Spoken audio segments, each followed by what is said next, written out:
அரசியல்ல நிறைய மாற்றங்கள் நடந்து கொண்டு இருக்கு. கைதிலிருந்து காவேரி பிரச்சனை வரைக்கும் நிறைய பிரச்சனைகள் இருக்கு. மத்தியில பட்ஜெட் தாக்கல் பண்ணியிருக்காங்க. ஒரு அரசியல் எப்பவுமே நிறைய பரபரப்புகளோடவே இருக்குதுங்கிறது அது ஒரு மாநிலத்தினுடைய வளர்ச்சிக்கு நல்லதல்ல. எங்களுடைய அடிப்படை பிரச்சனைகளை பற்றி பேசக்கூடிய ஒரு சூழல் இருக்கான்னா இல்லை.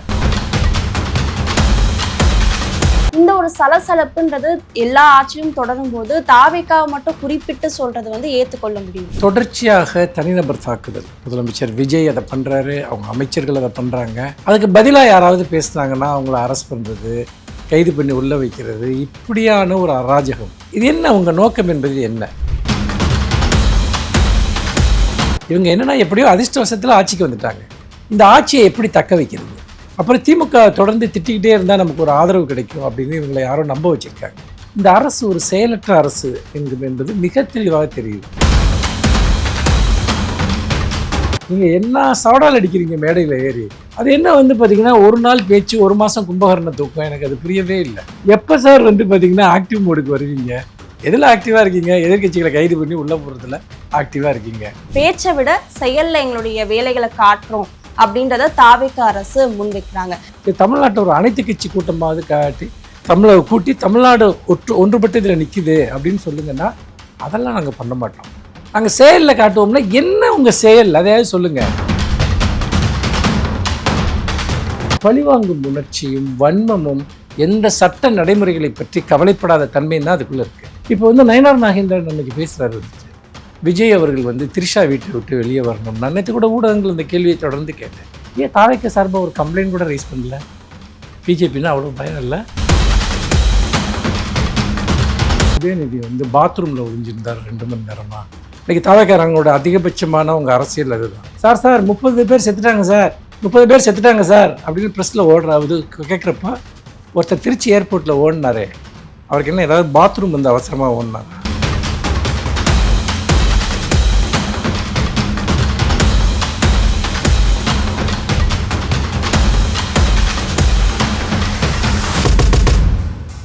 C7 நியூஸ் நேயர்களுக்கு வணக்கம். இன்றைய நேர்காணலில் நம்மோடு இணைந்திருக்கிறார் திமுக ஐடி விங் ஆலோசகர் மற்றும் கவிஞர் மனுஷ்யபுத்திரன் அவர்கள்.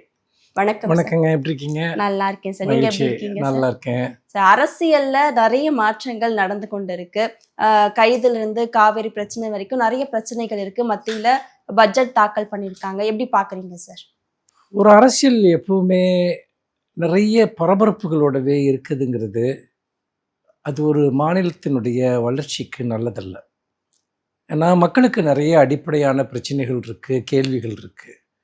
ஆனால் தினம் ஏதாவது ஒரு சர்ச்சைகள், அதே போல் காவல்துறையினுடைய அராஜகம், புது புது குற்றச்சாட்டுகள், இப்படியாக ஒரு அரசின் மீது தொடர்ந்து ஒரு ஒரு விமர்சனங்கள், அதுக்கான சூழலை உருவாக்குவது, இதுவே இன்றைக்கி ஃபுல் டைமாக இருக்குது. யாராவது மக்களுடைய அடிப்படை பிரச்சனைகளை பற்றி பேசக்கூடிய ஒரு சூழல் இருக்கான்னா இல்லை. இப்படி முழுக்க மக்களை டைவர்ட் பண்ணக்கூடிய ஒரு சூழலை இன்றைக்கு ஆளும் கட்சி செய்து கொண்டிருக்கிறது. அந்த வகையில் பார்க்குற போது நிறைய பிரச்சனைகள் இருக்கின்றன. அடிப்படையான பிரச்சனை, விலைவாசி உயர்வு, மின் தட்டுப்பாடு, அதுக்கப்புறம் பார்த்திங்கன்னா இப்போது விவசாயிகளுடைய பிரச்சனை, இப்படி பல பிரச்சனைகள் இருக்குது. அதை நோக்கிய தீர்வை தமிழ்நாடு ஒட்டுமொத்தமாக செல்வதற்கு பதிலாக இங்கு ஒரு மிகப்பெரிய ஒரு வெறுப்பு அரசியலினுடைய சூழல் இங்கு நடந்து கொண்டிருக்கிறது. இது மிகவும் ஒரு தமிழ்நாட்டை மேலும் மேலும் பின்னோக்கி தள்ளக்கூடிய ஒன்றாக இருப்பதாகத்தான் நான் பார்க்கிறேன். ஆனால் திமுக ஆட்சியிலும் இதே மாதிரியான ஒரு சலசலப்பு இருந்தது, அதிமுக காலத்திலும் இருந்ததுன்றத மாற்று கருத்து கிடையாது. இப்ப தாவேக்கா இப்ப 3 மாதங்கள் தான் இருக்கிறப்ப அவங்களுக்கு அனுபவம் தேவைன்றதை அவங்களே சொல்லியிருக்காங்க. இருந்தாலும் நிர்வாக ரீதியா தாங்களை நாங்க இன்னும் மேம்படுத்திட்டு வரோன்றதையும் தாவேக்கா தரப்புல இருந்து முன்வைக்கிறாங்க. இந்த ஒரு சலசலப்புன்றது எல்லா ஆட்சியும் தொடரும் போது தாவேக்காவை மட்டும் குறிப்பிட்டு சொல்றது ஏற்றுக்கொள்ள முடியும்? இதுல மாற்று கருத்து கிடையாதுன்னு சொன்னீங்க, எனக்கு மாற்று கருத்து இருக்கு. அதாவது அரசியல் ரீதியான முரண்பாடுகள் என்பது பிரச்சனைகளின் அடிப்படையில் இருக்கணும், அதுதான் ரொம்ப ரொம்ப முக்கியம். ஆனால் இங்கே என்ன நடக்குது அப்படின்னு பார்த்தோம் அப்படின்னு சொன்னால், தினமும் இந்த ஆட்சி எதை பற்றி பேசி கொண்டிருக்கிறது, குதிரை பேரத்தை பற்றி பேசி கொண்டிருக்கிறது, ஆட்சியை நிலைநிறுத்தி கொள்வது, அப்புறம் பர்சனல் அட்டாக், தொடர்ச்சியாக தனிநபர் தாக்குதல். முதலமைச்சர் விஜய் அதை பண்ணுறாரு, அவங்க அமைச்சர்கள் அதை பண்ணுறாங்க. அதுக்கு பதிலாக யாராவது பேசுனாங்கன்னா அவங்கள அரெஸ்ட் பண்ணுறது, கைது பண்ணி உள்ளே வைக்கிறது, இப்படியான ஒரு அராஜகம். இதெல்லாம் வந்து நீங்கள் திமுக இல்லை கடந்த கால ஆட்சிகளோடு நீங்கள் ஒப்பிடக்கூடாது. அரசியல் கருத்து வேறுபாடுகள் இருக்கும். ஆனால் இவங்களுக்கு வந்து எந்த விதமான அடிப்படை பிரச்சனைகளின் மீதுமே இன்ட்ரெஸ்ட் இல்லை. காவிரி பிரச்சனையை எடுத்துப்போம். தமிழ்நாட்டினுடைய கோரிக்கை என்பது என்ன? இது அதாவது நமக்கு காவிரியில் தண்ணி வரணுங்கிறது. இது ஒரு கட்சியோட பிரச்சனையா, ஒரு ஆட்சியோட பிரச்சனையா, இல்லை தமிழ்நாட்டு பிரச்சனை, தமிழ்நாட்டுடைய விவசாயிகள் பிரச்சனை. இப்போ திமுக மற்ற கட்சிகள்லாம் என்ன கேட்குறோம்? நம்ம வந்து ஒரு அனைத்து கட்சி கூட்டத்துக்கு கூட்டணும், போய் ஒன்றிய அரசுக்கு ஒரு அழுத்தம் கொடுக்கணும், கர்நாடகாவுக்கு ஒரு டிமாண்டை வைக்கணும் அப்படின்னு. ஒன்றுமே நடக்கலை. அதுக்கு பதிலாக வந்து பார்த்திங்கன்னா திரும்ப திரும்ப திமுக மேலே அட்டாக் பண்ணுறது, அதை பண்ணுறப்போ இது என்ன உங்கள் நோக்கம் என்பது என்ன? அதாவது நீங்கள் வந்து இதுக்கு அனுபவம் தேவையா? காவிரி பிரச்சனை எவ்வளோ வருஷமாக நடந்துகிட்டு இருக்கக்கூடிய ஒரு பிரச்சனை.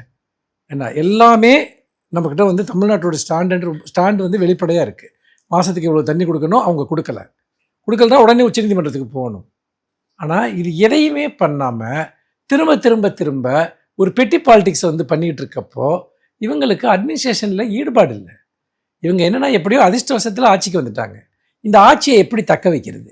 அப்புறம் திமுக தொடர்ந்து திட்டிக்கிட்டே இருந்தால் நமக்கு ஒரு ஆதரவு கிடைக்கும் அப்படின்னு இவங்களை யாரும் நம்ப வச்சுருக்காங்க. அப்படிலாம் ஒன்றுமே இல்லை. நீங்கள் ஒரு தேர்தலில் நீங்கள் அதிர்ஷ்டவசமாக வெற்றி பெற்றுட்டீங்க அப்படின்னா அந்த வெற்றியை உங்களுடைய செயல்பாடுகள் மூலமாக நீங்கள் ஜஸ்டிஃபை பண்ணணும். உங்களுக்கு எந்த செயல்பாடுமே இல்லை. சட்டம் ஒழுங்கு பிரச்சனை, நீங்கள் வந்து பார்த்திங்கன்னா தமிழ்நாட்டில் இருக்கிற எல்லா குற்றங்களையும் நீங்கள் தடுக்க வேணாம். உங்கள் கட்சியை சேர்ந்த எம்எல்ஏ அவர் வந்து ஒருத்தர் வந்து ஒரு குற்றத்துக்கு துணை போகிறார். இன்னொருத்தர் வந்து பார்த்திங்கன்னா வந்து ஒரு சந்தேகத்துக்கிடமான ஒரு மாத்திரையை வந்து ஒரு கிரிக்கெட் மேட்ச் கிரவுண்டில் வச்சு அவர் நுணுக்கிற காட்சி வைரல் ஆகுது, தக் லைஃப்னு அதுக்கு போடுறாரு.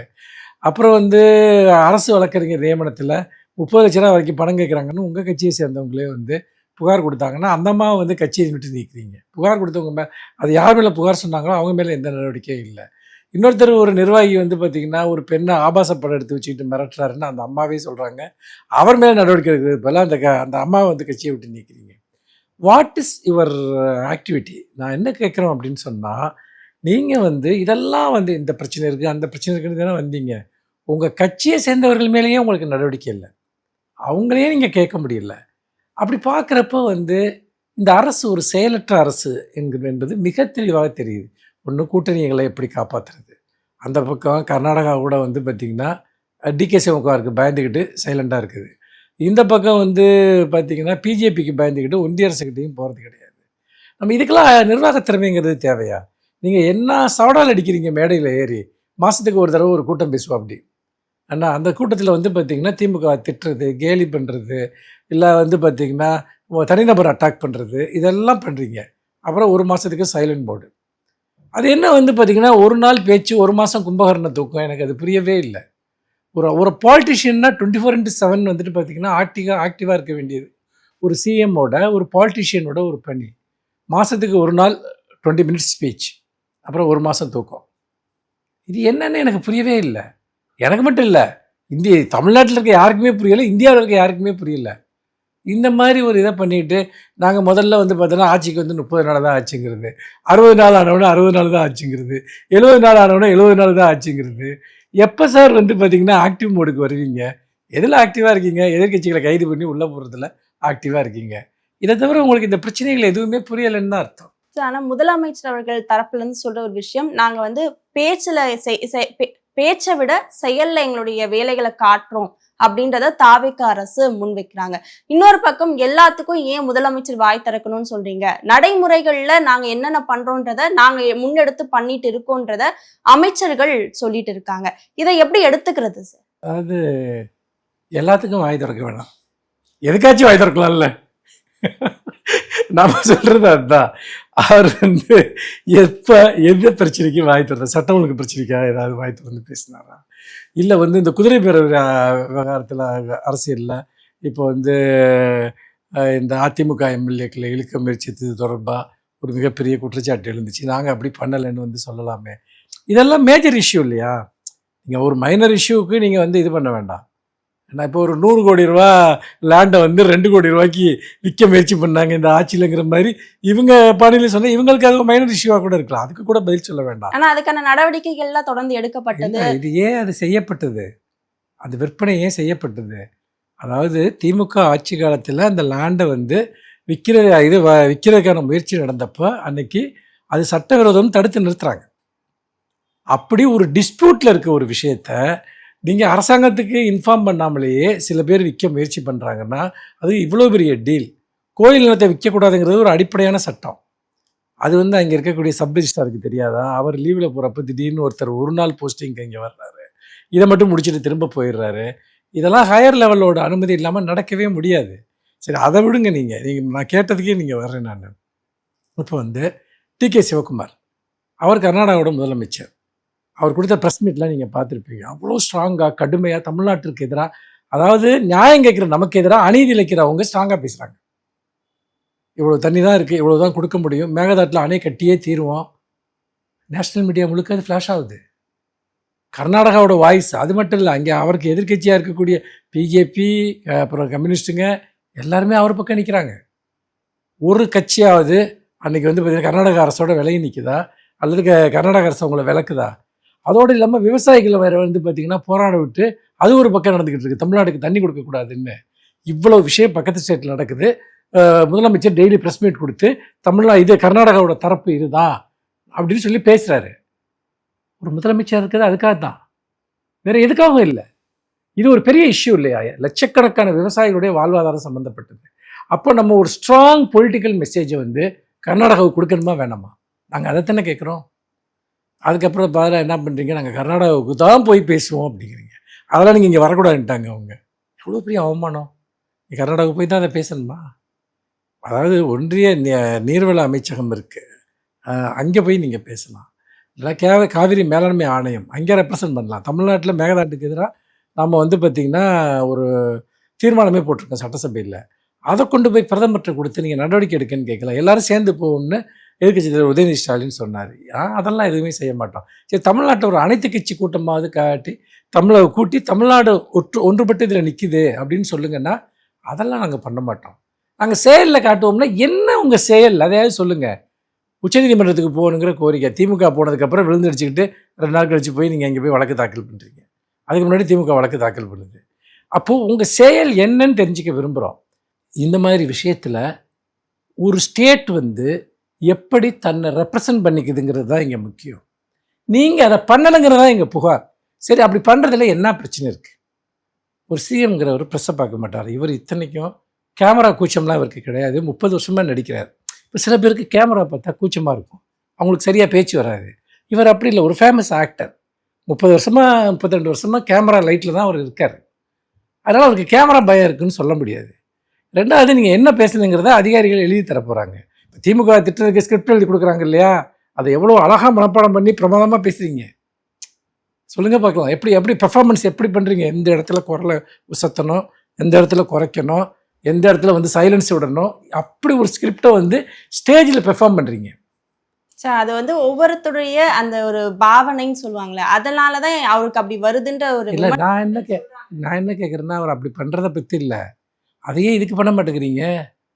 அதே கேட்டால் உங்களுக்கு கீழே இருக்கக்கூடிய ஐஏஎஸ் ஆஃபீஸருங்க தமிழ்நாட்டோட ஸ்டாண்டை ஒரு ஸ்கிரிப்டாக எழுதி கொடுக்க போகிறாங்க. அந்த பாவனையிலாவது பேசுங்கன்னு தான் கேட்குறோம். நான் அவர் பேசுகிற வேத்தை பற்றி நான் கேட்கல, அது அவர் இஷ்டம். சட்டசபையில் வந்து இப்படி சைகை பண்ணுறது, அது அவர் ஸ்டாண்டர்டுக்கு அவர் சில விஷயங்களை பண்ணுறாரு, அதான் அவருடைய ஸ்டாண்டர்ட். நம்ம அதை பற்றி வந்து பார்த்திங்கன்னா வந்து மக்கள் பார்த்துக்கிட்டு இருக்காங்க. நான் அதை பற்றி ஒன்றும் சொல்லலை. அங்கே வாய்ஸ் ரைஸ் ஆகுது, கரூரில் ரைஸ் ஆகுது, திருச்சியில் ரைஸ் ஆகுது, திமுக திட்டுற விஷயங்கள் எல்லாம் ரைஸ் ஆகுது. ஸ்டேட் ரைட்டுன்னு வர்றப்போ ஏன் சைலண்ட் ஆகிடுறாரு? ஏன் அப்போ அப்போ மட்டும் வந்து உங்களுக்கு வந்து பார்த்திங்கன்னா திமுக திட்டுறப்ப மட்டும் செயல் தேவைப்படுது. அதாவது ஆவேசமாக பேச முடியுது, அதே மாதிரி நீங்கள் வந்து பார்த்திங்கன்னா கைது நடவடிக்கைகளில் ஈடுபட முடியுது. ஏன் நீங்கள் வந்து இப்போ திமுக வந்து ஒருத்தர் விமர்சனம் பண்ணுறாங்கன்னா நீங்கள் ஒரு பதில் அறிக்கை கொடுத்துட்டு போயிடலாம்ல? சொல்லுங்கள் பார்க்கலாம். அதில் மட்டும் செயல்படுறீங்க. ஆனால் இதில் மட்டும் பார்த்திங்கன்னா ஏதோ ஒரு அரசு சார்பாக ஒரு 19 ஒரு அறிக்கை மென்மையாக என்ன கேட்டாங்க, வந்து மேகதாட்டில் வந்து பார்த்திங்கன்னா அணை கட்டுறதுக்கு எந்த தடையும் இல்லைன்னு ஒரு அமைச்சர் பார்லிமெண்ட்டில் பதில் கொடுக்குறாரு. இவங்க வந்து ஒரு லெட்டர் எழுதுகிறாங்க. என்ன லெட்டர் எழுதுகிறாங்க? அமைச்சர் தன் கருத்தை திரும்பப்பட வேண்டும். மேகதாட்டில் அணை கட்டாதன்னு சொல்லணும், நம்ம கட்ட விடமாட்டோம்னு சொல்லணும். அமைச்சர் தன் கருத்தை திரும்ப பெற வேண்டும். என்னங்கய்யா வாய்ஸ் இது? திமுக பற்றி பேசல, அங்கேயே ஒருத்தருக்கு ரைஸ் ஆகுது வாய்ஸு. மோடிக்கிட்ட ஏதாவது பேசல, ஐயா கும்பிட்றேன் சாமி அப்படிங்கிற மாதிரி ஆயிடுது. அது வந்து ரொம்ப வெட்கக்கேடானதுன்னு நான் நினைக்கிறேன். சரியா? தொடர்ந்து திமுக தரப்புல இருந்தும் அவதூறான வார்த்தைகளை பயன்படுத்துறாங்க அப்படின்ற ஒரு குற்றச்சாட்டை முன்வைக்கிறாங்க. ஒரு மேடை பேச்சுல இப்படி ஒரு முதல்வரை பேசலாமா அப்படின்ற ஒரு குற்றச்சாட்டை அவங்க முன்வைக்கிறாங்க. இதை எப்படி எடுத்துக்கிறது எந்த சார்? மேடை பேச்சு குறிப்பு? இப்ப உதயநிதி அவர்கள் பேசுறப்ப கூட அவதூறா பேசினாருன்ற ஒரு குற்றச்சாட்டை முன் வச்சாங்க. இதற்கு முன்னாடி மார்க்கண்டேயன் உட்பட எம்எல்ஏக்கள் கைது செய்யும் போதும் எம்எல்ஏவாக இருந்து கொண்டு முதலமைச்சர் பெயரை குறிப்பிட்டு தப்பா பேசினாங்கன்ற குற்றச்சாட்டை முன்வைக்கிறாங்க. அரசியல்ல இதை எப்படி எடுத்துக்கிறது சார்? அதாவது ஒரு அடிப்படையான ஒரு விஷயம், ஒவ்வொரு செயலுக்கும் ஒரு எதிர் செயல் உண்டு. நீங்க என்கிட்ட எப்படி நடந்துக்கிறீங்கிறது நான் உங்ககிட்ட எப்படி நடந்துக்கிறேங்கிறத பொறுத்து தான் இருக்கு. நான் கண்ணியமா இருந்தா நீங்களும் கண்ணியமா இருப்பீங்க. நான் மோசமா இருந்தா நீங்களும் மோசமா தான் ரியாக்ட் பண்ணுவீங்க. ஆனா ஒருத்தர் மட்டும் வந்து பார்த்தீங்கன்னா கண்ணியமா எப்பவுமே இருக்கணும், அவங்கள சார்ந்தவங்க இருக்கணும். நான் என்ன வேணா பேசுவேன். முதலமைச்சர் என்னெல்லாம் பேசியிருக்காரு. முதலமைச்சருங்கிற பொறுப்புல இருந்துக்கிட்டு என்ன கவர்ச்சி காட்ட நான் என்ன அப்படின்னு ஆரம்பிக்கிறாரு. என்ன சொல்ல வந்தாரு? நான் என்ன இது என்ன பெரிய டேஸா அப்படின்னு கேட்குறாரு. அவங்களுக்கு தெரியும் டேஸ்னால் அதில் என்னென்ன கெட்ட வார்த்தைகளை நம்ம ஃபில் பண்ணலாம் அப்படின்ட்டு. சட்டசபையில் உட்காந்துக்கிட்டு உங்கள் அப்பாவை காணான்றாரு. தேர்தலில் தோற்பதும் ஜெயிப்பதும் காலகாலமாக நடக்கக்கூடிய ஒரு விஷயம். உங்கள் அப்பாவை காணா அப்படின்னு பேசுகிறாரு. அதை கேட்டுட்டு அப்படியே வந்து உதயநிதி ஸ்டாலின் வீட்டுக்கு போயிடணும்னு நீங்கள் நினைக்கிறீங்களா? எங்கள் அப்பாவை காணணும்னு நான் தேடுறதா சொல்கிறீங்க. அப்போ செங்கல்பட்டு கோர்ட்டில் தன்னுடைய கணவரை காணான்னு யாரோ தேடிக்கிட்டு இருக்காங்க அப்படின்னு சொல்லிட்டு அவர் போயிட்டே இருக்காரு. இப்போ நாங்கள் என்ன பண்ணணும்னு நினைக்கிறீங்க? இதே விஷயந்தான் ஒவ்வொரு விஷயத்துலையும் நடந்துக்கிட்டு இருக்கு. நீங்கள் தாவேக்காவினுடைய அமைச்சர்கள் பேசக்கூடிய முட்டாள் முதலமைச்சர்னு ஆதவர்ஜுனா பேசுகிறார். அதுவும் அப்ப கடுமையா விமர்சனம் செய்யப்பட்டது. இல்லை, என்ன விஷயம்னா இதை செய்யறதுக்கு அவங்களுக்கு இருக்கக்கூடிய அந்த ரைட் இருக்குல்ல, அது என்னன்னு கேட்குறேன். ஆனால் அன்னைக்கு திமுக அவர் மேலே வழக்கு போட்டுச்சா? அவர் கைது பண்ணிச்சா? திமுக ஆட்சி காலத்தில் தான் அவர் பேசுகிறார்.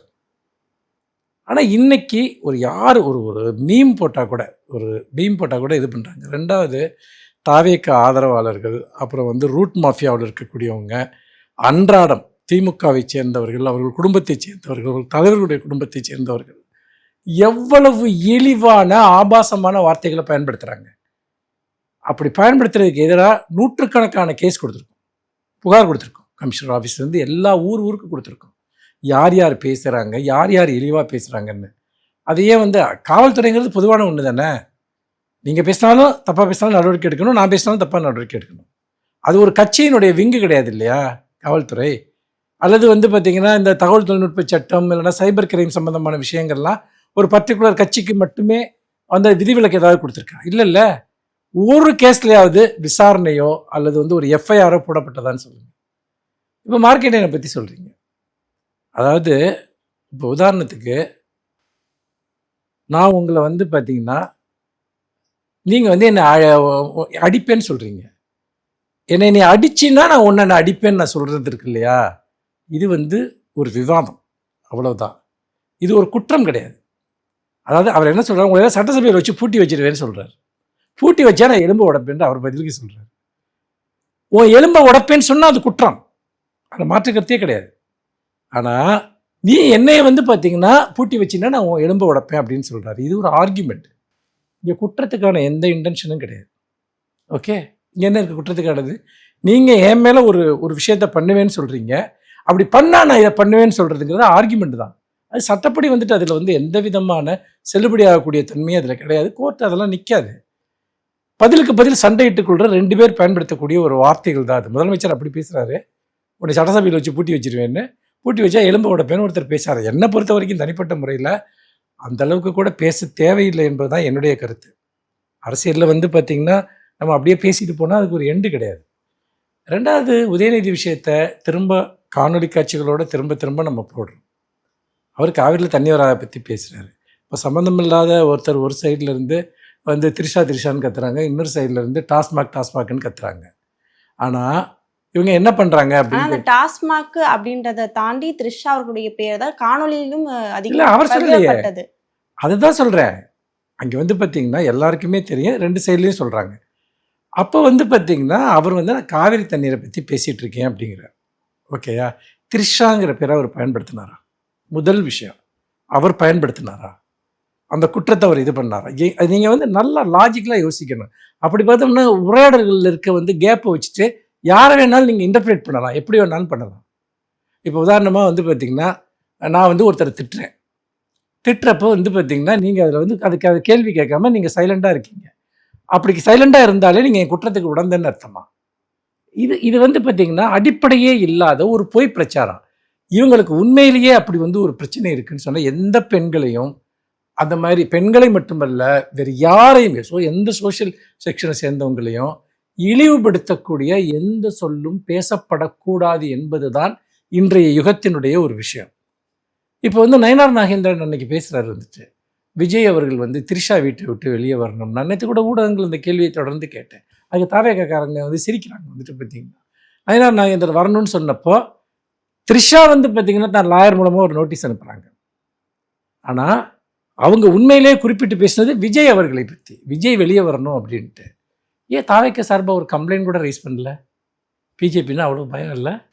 அப்படி இருந்தும் கண்டனம் தெரிவிச்சாங்க. அதுக்கான யார் மன்னிப்பு கண்டனம் வந்து தெரிவிச்சாங்க? தாவேக்காவும் தெரிவிச்சாங்களா?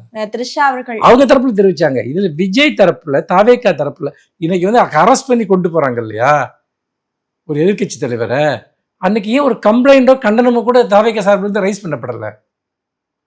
பண்ணப்பட்டிருக்கணுமா இல்லையா நேச்சுரலா? ஏன்னா அது திரிஷா பத்தி மட்டும் பேசல, விஜய் அவர்களை பத்தியும் பேசப்படுது. அந்த ஸ்டேட்மெண்ட் விஜய் அவர்களை பத்தியும் பேசப்படுது. ஆனா வந்து பாத்தீங்கன்னா ஒரு கண்டனம் கிடையாது, ஒரு அறிக்கை கிடையாது. ஏன் ஒரு புகார் கொடுங்க, நயனார் நாகேந்திரன் பேசக்கூடாது? ஏன்னா நயனார் நாகேந்திரன் பிஜேபியினுடைய தமிழ்நாடு தலைவர். இவங்க பிஜேபியினுடைய ஒரு ஷேடோவாக வந்து இவங்க செயல்பட்டு இருக்காங்க. நான் அந்த ஊடக விவாதத்தில், தந்திரி விவாதத்தில் கேட்டப்போ வந்துட்டு 2 செய்தி தொடர்பாளர்கள், அவங்களுக்கு ஒரு ஆதரவாளர், செய்தி 2 பேரும் சிரிக்கிறாங்க. ஏன் வந்து நயனார் நாகேந்திரன் மேலே அன்றைக்கி நீங்கள் ஆக்ஷன் எடுக்கலன்னு. 2வது, அரசியலுக்கு சம்பந்தம் இல்லாத நபர்களை பற்றி விமர்சிப்பதில் எங்களுக்கு எந்த உடன்பாடும் கிடையாது. இதை வந்து சரி, அது ஒரு பக்கம் இருக்கட்டும். இதில் அடிப்படையான ஒரு பிரச்சனை, பெண்களுக்கு எதிரான அந்த ஒரு வன்கொடுமை இழைக்கப்பட்டது அப்படின்னு ஒரு சார்ஜ் ஷீட்டில் போடுறாங்க. யார் கம்ப்ளைண்ட் பண்ணாங்க? திரிஷா பண்ணாங்களா? இல்லை அவங்க குடும்பத்தை சேர்ந்தவங்க, அவங்க லாயர், யாராவது கம்ப்ளைண்ட் பண்ணாங்களா? அப்படி யாரோ ஒரு தாவேக்கா நிர்வாகி எங்கேயோ ஒரு கம்ப்ளைண்ட் கொடுத்தாங்க அப்படிங்கிறதுக்காக உடனே அரெஸ்ட் வரைக்கும் நீங்கள் போகிறீங்க. யார் கொடுத்த கம்ப்ளைண்ட்டுக்கு அப்படி நீங்கள் ஆக்ஷன் எடுப்பீங்களா? அப்போது இப்போ விஜய் மேலே நான் வந்து அப்படி ஒரு கம்ப்ளைண்ட் கொடுக்குறேன், உடனே நீங்கள் ஆக்ஷன் எடுப்பீங்களா? எனக்கு புரியல இது என்ன இதுன்ட்டு. சரி, 2 சமூகங்களுக்கிடையே மோதல்களை ஏற்படுத்துதல், 2 மதங்களுக்கிடையே வந்து பார்த்தீங்கன்னா மோதல்களை ஏற்படுத்துதல், மொத்தம் 9 செக்ஷன். ஜட்ஜி அதெல்லாம் தூக்கி போட்டு வாங்க, இன்றைக்கி ஈவினிங்குள்ளே ரிலீஸ் பண்ணுங்கன்னு சொல்லி அனுப்பிச்சிட்டாரு. அப்போ உங்கள் நோக்கம் என்பது என்ன? அதாவது வந்து தேச விரோத சட்டம் ஒன்று தான் போடலை. அப்போ பழிவாங்கும் உணர்ச்சியும் வன்மமும் எந்த சட்ட நடைமுறைகளை பற்றி கவலைப்படாத தன்மையும் தான் அதுக்குள்ளே இருக்குது. இப்போது ஒருத்தரை பற்றி அஃபென்சிவாக பேசினாங்கன்னா அவங்க தரப்புலேருந்து எந்த கம்ப்ளைண்ட்டுமே இல்லை, கோர்ட் இதை எப்படியே ஹேண்டில் பண்ணும்? ஏதாவது சட்டம் இருக்கா? யாரை பற்றி யார் பேசினாலும் அவங்க வந்து பார்த்திங்கன்னா யார் வேணாலும் கம்ப்ளைண்ட் கொடுக்கலான்னு ஏதாவது சட்டம் இருக்கா? அதாவது ஒரு அடிப்படையான ஒரு சட்ட முகாந்திரமாவது இந்த வழக்கில் இருக்கான்னு யோசிச்சு பாருங்கள். ஒன்று தெரிக்கப்பட்ட ஒரு தகவல், இன்னொன்று ஒரு ஃபேக்காக ஒரு கம்ப்ளைண்ட்டு, ஒரு பொய்யான சட்டப்பிரிவுகளில் வந்துட்டு அந்த வழக்கு பதிவு செய்யப்படுது. என்ன பண்ணுறாங்க அப்போது வந்து பார்த்திங்கன்னா, உதயநிதி வந்து பாத்ரூமில் ஒளிஞ்சிருந்தார் 2 மணி நேரமாக. இன்றைக்கி தவக்காரங்களோட அதிகபட்சமான அவங்க அரசியல் அதுதான். அவர் பாத்ரூமில் ஒளிஞ்சிருந்தார். இப்போது ஒரு குற்றச்சாட்டின் பேரில் காவல்துறை வந்து உங்களை கைது பண்ண வர்றாங்க. வந்தாங்கன்னா நீங்கள் உடனே அவங்க கூட போயிடுவீங்களா? ஆமாங்க, நான் அந்த குற்றத்தை செஞ்சேன் அப்படின்னு. சட்டபூர்வமாக குற்றம் சாட்டப்பட்ட ஒருவருக்கு தன்னை பாதுகாத்து கொள்வதற்கு உரிமை இருக்கா இல்லையா? எல்லாருக்குமே இருக்குது. அப்போ லாயர் வரட்டுன்னு வெயிட் பண்ணுறாரு. அப்புறம் வந்து பார்த்திங்கன்னா நாளைக்கு சட்டசபை கூடுது, சுப்ரீம் கோர்ட்டை அதை மூவ் பண்ணுறாங்க. அந்த சுப்ரீம் கோர்ட்டை அதை ஏற்றுக்கிறது. நீதிபதி அறிவுறுத்துறாரு, 12 மணிக்கு வரைக்கும் எந்த நடவடிக்கை எடுக்காதீங்க, மத்தியானம் வந்து கேஸ் வருதுன்னு பப்ளிக் ப்ராசிக்யூட்டர்கிட்ட நீதியரசர் இளந்திரையன் அவர்கள் அறிவுறுத்துறாரு. இதை காவல்துறைக்கு சொல்லுங்கள், எந்த ஆக்ஷனும் பண்ண வேணான்னு. ஆனால் எப்படியாவது கைது பண்ணி அவரை தஞ்சாவூர் வரைக்கும் கொண்டு போகணும், இது ஒரு பெரிய வெற்றியாக காட்டணும்னு ஒரு ட்ராமாவை பண்ணுறாங்க. ஒரு அந்த நாடகத்தை ஆடுறாங்க இல்லையா? நீதிமன்றத்தில் வந்து என்ன சொல்கிறாங்க, நீதிபதி இதுக்கு ஏன் அரெஸ்ட் பண்ணுறீங்கன்னு கேட்டால், ஐயோ நான் அரெஸ்டெல்லாம் பண்ணலை, விசாரணைக்கு தான் வந்து கூப்பிட்றோன்னு இங்கே பெல்ட் அடிக்கிறாங்க. ஒரு விசாரணைக்காக எவ்வளோ ட்ராமாவா? விசாரணை தான் உங்கள் நோக்கம்னா அவர் வீட்டில் வச்சே விசாரிக்கணும். ஆனால் இந்த ஒரு விஷயம்ன்றது திமுகவிற்கு தான் ஒரு ப்ளஸ்ஸாக மாறி இருக்குன்ற விவாதமும் வந்து நான் அதை பற்றி வர்றேன், இந்த பாயிண்ட்டுக்கு வர்றேன். அப்போது இந்த ப்ராசஸை மொத்தமாக நீங்கள் பாருங்கள். இவங்க பண்ணுற பிரச்சாரம் இருக்கு இல்லையா, பாத்ரூமில் ஒளிஞ்சிருந்தாருன்னா, சார் 30 பேர் செத்துட்டாங்க சார், 30 பேர் செத்துட்டாங்க சார் அப்படின்னு ப்ரெஸ்ஸில் ஓடுறாவது கேட்குறப்ப ஒருத்தர் திருச்சி ஏர்போர்ட்டில் ஓடினாரே, அவருக்கு என்ன ஏதாவது பாத்ரூம் வந்து அவசரமாக ஓடினாரா? மற்றவங்க கேட்கலாம்ல, நாங்கள் அப்படி திறந்தாலும் கேட்க விரும்பவில்லை. சரி, இப்போ காவிரி பிரச்சனையில் இவ்வளவு இது இருக்கே, நீங்கள் ஏன் வீட்டை விட்டு வெளியே வர மாட்டேங்கிறீங்க, பாத்ரூம்லையா இருக்கீங்கன்னு ஒருத்தர் கேட்கலாம்ல. நாங்கள் அப்படி திறந்தாந்து கேட்க விரும்பவில்லை, அவர்கள் லெவலுக்கு நாங்கள் இறங்க விரும்பலை. அப்போது ஒருத்தர் சட்டபூர்வமாக நீங்கள் ஒரு மிகப்பெரிய அராஜகத்தை அரங்கேற்றுவீங்க, அதற்கு பதிலாக வந்து அவங்க சட்டபூர்வமாக அவங்களுக்கான நேரத்தை எடுத்துக்கிறப்ப பாத்ரூமில் ஒளிஞ்சிருந்தான்னு பிரச்சாரம் பண்ணுவீங்கன்னா, நீங்கள் எந்த பாத்ரூமில் எதுக்கெல்லாம் ஒளிஞ்சிருக்கீங்கன்னு மற்றவங்க பேசுனா உடனே கேஸ் போட்டு அரெஸ்ட் பண்ணுவீங்க. இது என்ன ஜனநாயகம்? இது என்ன? இது எனக்கு புரியல எனக்கு. அப்போது இழிவான தனிநபர் தாக்குதல், மோசமான கீழ்த்தரமான தனிநபர் தாக்குதல், இதை தவிர எந்த அரசியலும் தாவைக்காக கிடையாது. இன்னொன்று, நீங்கள் சொன்னது இதனால் திமுகவுக்கு தான் ப்ளஸ் அப்படின்னா, இதை வச்சு ஒரு ப்ளஸ்ஸை உருவாக்க வேண்டிய அவசியம் திமுகவுக்கு இல்லை. இது ஒரு மிகப்பெரிய இயக்கம். அதுக்கு முந்தின நாள் அங்கே வந்து காவிரி பிரச்சனைக்காக ஒரு மிகப்பெரிய போராட்டத்தை வந்து திமுக நடத்துது. அங்கேயும் பல்லாயிரக்கணக்கான பேர் இங்கே திரண்டிருந்தாங்க. திமுக தொடர்ச்சியாக மக்களோடு இருக்கக்கூடிய ஒரு இயக்கம். ஆனா அந்த இடத்துல அவர் அந்த ஒரு வார்த்தையை பயன்படுத்துது, அவர் பயன்படுத்தல. ஆனா அதோட போராட்டத்துக்கான ஒரு மதிப்பு அங்க குறைஞ்சிடுச்சு. அவர் அந்த வார்த்தையை பயன்படுத்தினாரா? யாரோ கூட்டத்திலிருந்து கத்துறான், இந்த பக்கம் வந்து திரிஷா பேரை சொல்றான், அந்த பக்கம் வந்து பார்த்தீங்கன்னா இவங்க பேரை சொல்றான். அப்போ வந்து பார்த்தீங்கன்னா டாஸ்மாகில் வந்து தண்ணி கிடைக்கணுங்கிறது தான் அவருடைய நோக்கம் அப்படின்னு தானே அவர் பொருட்பட சொன்னார் வந்துட்டு. ஆனா எந்த ஒரு இடத்துலையுமே இந்த டாஸ்மாக்ன்றதே வரல. இல்லை, டாஸ்மாக்ங்கிறது சொல்லப்பட்டது. டாஸ்மாக்ங்கிறது 2 தரப்புல இருந்து கத்துறாங்க, 2 சைட்ல இருந்து சொல்றாங்க. இன்னொரு அடிப்படையான விஷயம், நான் காவிரி பிரச்சனையை பற்றி தான் பேசுறேன்னு அவர் சொல்றாரு. நீங்க சொல்லாத ஒரு வார்த்தையை நீங்க இப்படிதான் சொன்னீங்கன்னு சொன்னா அது ஏதாவது நியாயம் இருக்கா?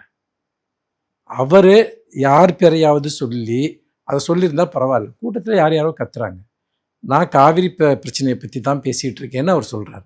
இதுக்கு மேலே என்ன பண்ணணும்னு நீங்கள் நினைக்கிறீங்க? அப்போ என்னென்னா, நீங்கள் ஒரு மீடியாவில் ஒரு விஷயத்தை எடுத்துக்கிட்டு உங்கள் இஷ்டப்படி எப்படி வேணாலும் நீங்கள் இன்டர்பிரேட் பண்ணலாம்.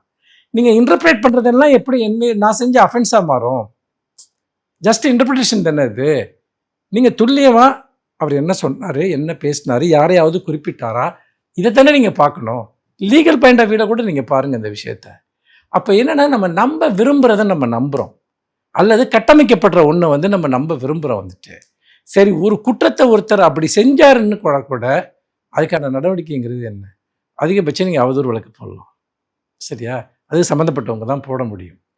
அப்படி இருக்கப்போ இவ்வளோ கடுமையான குற்றச்சாட்டுகளில் ஏதோ பெரிய பிளவு, வன்முறையை தூண்டுதல், கலவரத்தை தூண்டுதல், என்னென்ன ஆக்ட் இருக்கோ எல்லாத்துலேயும் ஒரு சட்டத்தை போடுறீங்க, எப்படியாவது அரெஸ்ட் பண்ணணும்னு நினைக்கிறீங்க.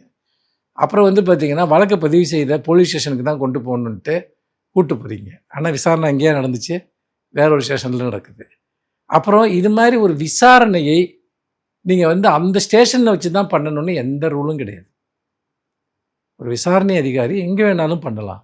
அப்போ தமிழ்நாடு முழுக்க அந்த ஒரு பெரிய பிரச்சனையாக காட்டணுன்ட்டு அவரை வந்து 8 மணி நேரம் அங்கே கூட்டிகிட்டு போய் இந்த விசாரணையை பண்ணுறதுக்கான என்ன அவசியம் இருக்குது? எப்படின்னா, இந்த டெரரிஸ்ட்டுங்கெல்லாம் ஏதாவது பாம்பு வச்சுட்டாங்கன்னு வச்சுங்க, பாம்பு வச்சு இங்கே தான் நீ பாம்பு வச்சியா அப்படின்னு கேட்டு கூட்டிகிட்டு போவாங்க. நீங்கள் பார்த்துருப்பீங்க வந்துட்டு.